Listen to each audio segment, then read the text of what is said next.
Assalamualaikum warahmatullahi wabarakatuh. Saya Fendi Putri Salsabila. Pada presentasi ini saya akan membahas konsep industrial Internet of Things, yaitu penerapan IoT di lingkungan industri. Jadi kita akan lihat beberapa platform besar yang digunakan perusahaan, tantangan yang sering muncul dan perkembangan terbaru yang mendorong transformasi industri menuju otomatisasi. Pada slide ini saya menjelaskan beberapa platform industrial IoT yang digunakan di industri dan masing-masing yang mempunyai keunggulan yang berbeda. Jadi yang pertama itu adalah Altinos dan Tinos. Jadi platform ini berfokus pada analitik real time dan pemantauan kondisi mesin secara langsung. Jadi dengan Datonis itu perusahaan bisa melihat performa mesin saat itu juga mengelola perangkat yang terhubung dan bahkan membangun model mesin learning yang mendeteksi potensi kerusakan sebelum terjadi. Terus yang kedua ada BrainCube. Jadi BrainCube dikenal mudah digunakan untuk mengekspor data dalam bentuk Excel sehingga cukup membantu tim analisis data. Namun tantangannya tuh ada proses deployment yang cenderung lebih kompleks karena membutuhkan konfigurasi yang detail sebelum bisa digunakan secara penuh di lingkungan industri. Terus, ada AWS IoT. Jadi salah satu platform yang paling lengkap AWS tuh nyediain, konektivitas perangkat, kontrol perangkat jarak jauh, keamanan, komputasi, database, sampai analitik berbasis cloud. Terus berikutnya ada Azure IoT. Jadi, dia tuh yang punya punya keunggulan pada pemrosesan data di edge. Artinya data bisa diproses langsung di perangkat, eee, sebelum dikirim ke cloud, sehingga respon sistem jadi lebih cepat. Jadi selain itu juga Azure tuh lebih mudah dipaduin, dengan Power BI untuk keperluan visualisasi dan analisis data. Terus, ada Flutter Cerebra, jadi dia tuh fokus pada menjaga uptime mesin dan memastikan proses industri tetap berjalan efisien. Terus terakhir ada PTC ThingWorks, yang terkenal sangat fleksibel. Jadi dia itu mendukung banyak integrasi dan mudah dikembangkan sesuai kebutuhan perusahaan. Jadi bagi perusahaan yang ingin dimulai dari skala kecil lalu bertahap memperluas sistem mereka, ThingWorks itu sangat cocok karena sifatnya modular dan cepat di-custom. Nah, selanjutnya pada slide ini tuh saya, bakal melanjutkan beberapa platform industri IoT yang juga sering digunakan di dunia industri yang pertama di sini ada Hitachi Vantara Lumada ya. Jadi kayak platform ini tuh fokus pada integrasi data dari edge sampai ke cloud. Jadi artinya, eee, data dari sensor itu di lapangan bisa langsung dianalisis tanpa harus selalu menunggu proses cloud. Terus yang kedua ada Oracle IoT Cloud. Jadi platform ini tuh banyak dipakai smart manufacture, predictive maintenance, dan manajemen logistik. Terus Oracle tuh menawarkan kemampuan untuk memantau aset secara real time. Terus berikutnya ada IBM Watson IoT. Jadi dia tuh, IBM tuh menggabungkan IoT dengan kemampuan AI yang sudah sangat matang. Jadi Watson IoT itu banyak digunain untuk melacak barang-barang sensitif seperti makanan, obat-obatan, dan hewan ternak dalam rantai pasok. Terus terakhir ada Cumulocity. Jadi dia tuh platform ini unggul dalam pemantauan jarak jauh dan manajemen aset industri. Cumulocity itu mendukung berbagai protokol industri seperti Modbus dan OPC UA, sehingga cocok untuk pabrik yang masih menggunakan mesin lama. Nah, pada slide sini saya sudah merangkum nih protokol komunikasi yang digunakan masing-masing platform. Jadi walaupun terlihat teknis, intinya setiap platform itu memakai protokol yang berbeda sesuai kebutuhan keamanan dan jenis datanya. Jadi misalnya nih, Datonis itu menggunakan Modbus, RTU, dan TCP yang umum dipakai untuk komunikasi mesin industri. Terus ada BrainCube memakai protokol berbasis internet seperti HTTPS dan SFTP sehingga cocok untuk transfer data ke aplikasi seperti Excel. Terus ada selanjutnya ada AWS IoT menggunakan MQTT yang dibuat khusus untuk IoT dan berjalan di atas koneksi WebSocket yang aman. Terus selanjutnya ada Azure IoT mendukung MQTT dan AMQP, dua protokol modern untuk pengiriman data cepat dan aman. Untuk Flutura, mereka tuh memakai OPC UA yang memang protokol standar industri itu untuk data mesin, sedangkan ThingWorks itu dan Lumada menggunakan HTTP dan REST API sehingga lebih fleksibel untuk diintegrasi ke aplikasi lain. Selanjutnya ada Oracle menggunakan MQTT terbaru, sementara IBM Watson IoT menggabungkan MQTT, REST API, sama Node RED untuk otomasi alur data dan Cumulocity memakai REST API dan teknologi Edge untuk mempercepat pemrosesan data di lokasi mesin berbeda.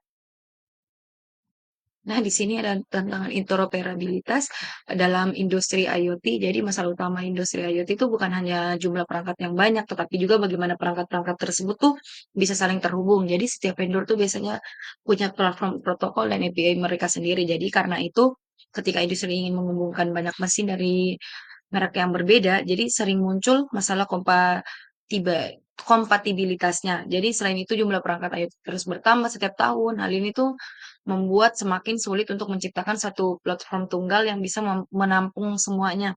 Terus ada perangkat baru yang muncul sering tidak kompatibel dengan API atau sistem yang lama yang sudah ada di pabrik. Masalah lainnya tuh, adalah integrasi dengan perangkat legasi. Perusahaan industri biasanya menggunakan mesin lama yang sudah beroperasi bertahun-tahun. Menghubungkan mesin lama ini dengan teknologi baru menjadi tantangan besar nih buat, di industrial ini, baik dari sisi teknis maupun biayanya. Nah, selain kompatibilitas, tantangan besar lainnya itu ada pada keamanannya nih. Jadi semakin banyak perangkat yang terhubung, semakin banyak titik yang bisa menjadi celah serangan kan biasanya. Jadi industrial IoT itu biasanya mengandalkan jaringan cloud dan sistem terdistribusi. Jadi ini artinya tuh data tuh dikirim dari sensor ke gateway, terus ke cloud, terus kembali lagi ke aplikasi. Setiap tahapnya tuh bisa menjadi serangan ransomware atau peretasan. Jadi misalnya nih, jika sensor pada peralatan vital diretas, itu dapat menyebabkan gangguan operasional bahkan kerusakan fisik. Jadi karena itu keamanan itu, isu yang sangat serius. Jadi ada 4 hal utama yang harus perhatikan. Yang pertama ada, eee, pengembangan software yang aman sejak awal, ada penilaian risiko secara rutin, ada integritas hardware supaya perangkat yang tidak mudah tuh nanti nggak bakal mudah dimanipulasi, terus ada inskripsi end to end untuk melindungi data selama proses pengiriman.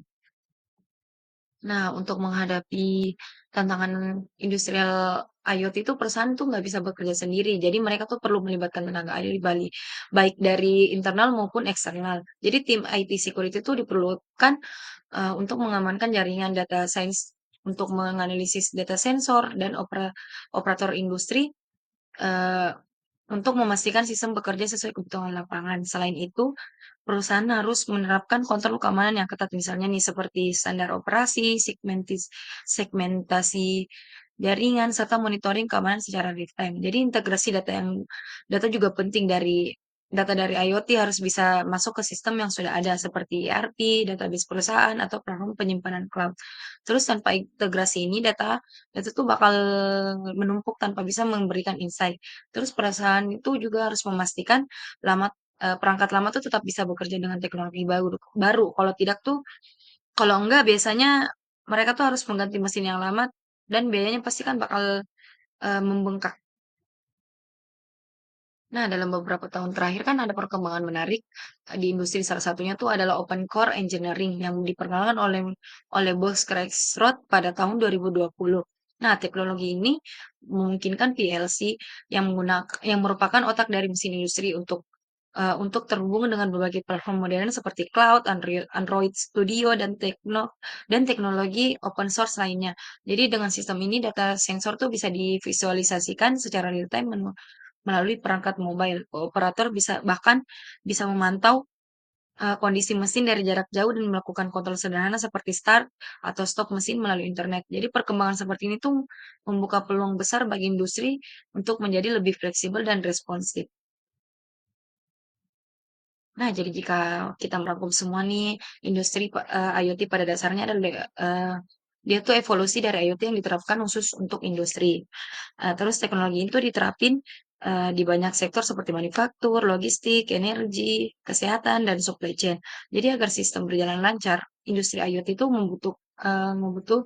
membutuhkan bermacam protokol komunikasi seperti MQTT, AMQP, REST API, dan lain-lain. Terus namun, eee pasti ada tantangannya kan, yang paling tantangan besar tuh seperti yang tadi yang saya jelaskan di slide sebelumnya, yaitu interoperabilitas antar perangkat dan keamanan data. Jadi meskipun begitu, human machine interface seperti dashboard modern dan sistem pengendalian jarak jauh itu semakin mempermudah penggunaan IoT di lapangan. Nah, sebagai kesimpulan, industri IoT itu sudah menjadi salah satu elemen kunci dalam transformasi industri modern. Teknologi ini tuh membantu meningkatkan efisiensi produksi, menjaga kualitas, dan meningkatkan keselamatan operasional. Terus namun, jalan penerapannya tuh nggak selalu mudah. Perusahaan tuh harus menghadapi berbagai tantangan seperti pembinaan platform, protokol, dan risiko keamanan. Jadi karena itu dibutuhkan integrasi API yang baik, arsitektur data yang kuat, prosedur keamanan yang jelas, serta tenaga ahli yang memahami proses industri dan teknologi digital. Jadi perkembangan seperti digital twin, edge computing, dan open core engineering juga itu terus membuka peluang baru bagi industri untuk berinovasi lebih jauh. Sekian dari saya, kurang dan lebihnya mohon dimaafkan. Wassalamualaikum warahmatullahi wabarakatuh.